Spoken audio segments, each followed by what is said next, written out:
Stop over-relying on what you can measure and start thinking about what you can't. You see, 64% of marketing leaders don't trust the data inside their tracking systems. And that makes sense because 42% of the decision has already been made before your software can detect that buyer's real intent. And that's happening in dark social. It's happening on Slack, in WhatsApp groups. It's happening on one-to-one conversations and DMs on LinkedIn. Because only 5% of the market is actually in market, you need to shift your energy and effort to the 95% who aren't in market, which means building awareness and thought leadership.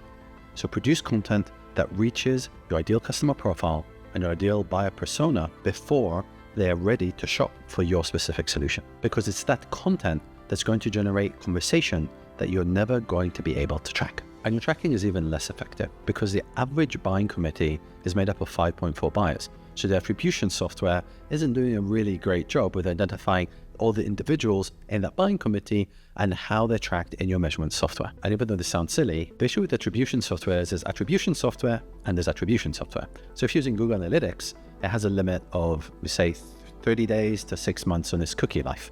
So if a sales cycle is 18 months, you're not going to be able to track the entire journey.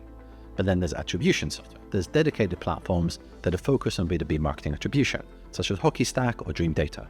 Those that actually capture the information on an account level and store it. But remember, even though it's capturing all the visible data, that's not capturing how people are engaging or talking about your brand on dark social. Look, if you want to make sure that you're not swayed and hyper-focusing on your tracking solution, then I recommend doing the following. 1, focus on creating conversation-worthy content. 2, engage in communities where your buyers actually spend time. 3, measure what you can, but acknowledge what you can't.